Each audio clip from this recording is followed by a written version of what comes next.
Hello, my name's Jane Newsome and I'd like to tell you about two friends of mine, Gertrude and Daniel.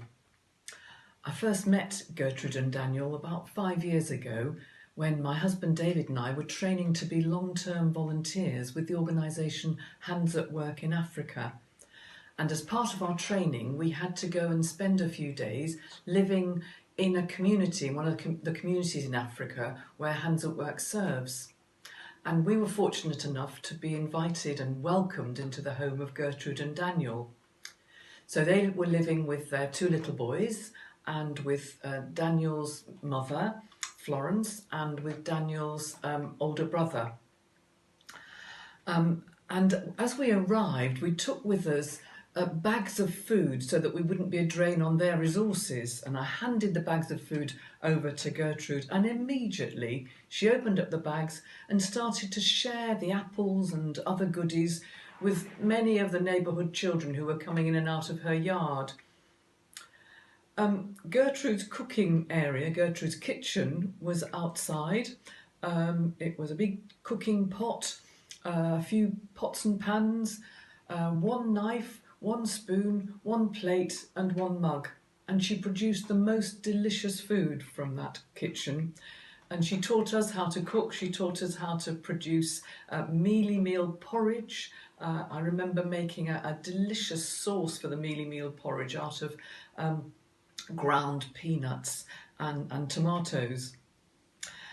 And a meal that we ate with them that I will never forget was one sitting under the stars, under the southern stars, sitting on upturned buckets and logs of wood and old plastic chairs by the light of one candle. And gradually, as we sat and ate together from one plate, no social distancing there, neighbours would come and go and sit with us and share some of the food. Little children's faces would pop into the candlelight as they mischievously made faces at us and tickled these strange white guests and take a bit of food.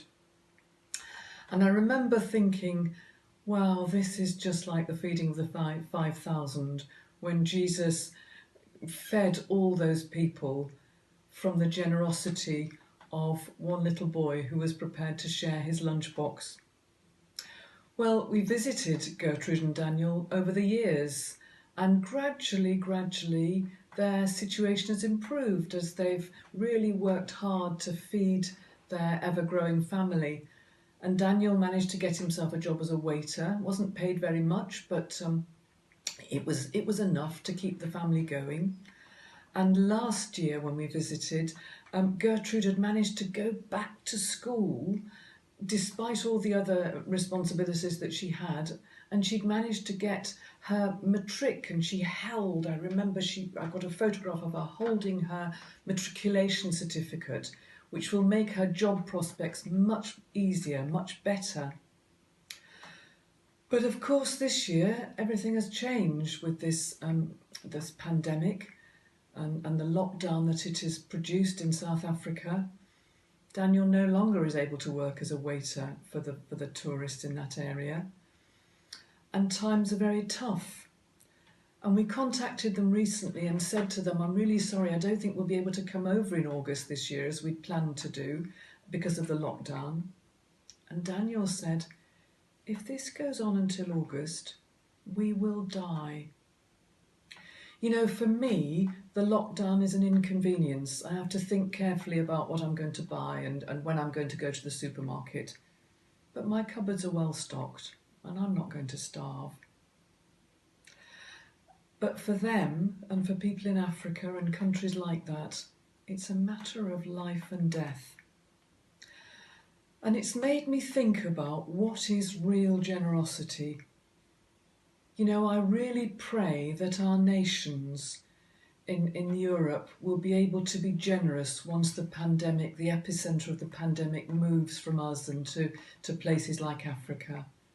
You know, an example of that is that in Malawi, a country of nearly 20 million people, they just have 4 ventilators. Wouldn't it be great if we could share our resources with them? But what about us personally? It's made me think very much about my generosity. and not the sort of generosity that gives out of plenty and makes me feel better for giving, but the sort of generosity that gives sacrificially, the sort of generosity that really makes a difference. Because that sort of generosity is a reflection of the abundant generosity of God. Jesus says in Luke, "Give and it will be given to you. Good measure, pressed down, running over, will be put into your lap." That's the sort of generosity I hope that I might be capable of. If you want to know more about Hands at Work in Africa, you might want to have a look on there. You might want to Google it and have a look on our website. And don't forget that another opportunity for giving is coming up soon. Christian Aid Week starts on May the 10th. May God bless you and keep safe at this time.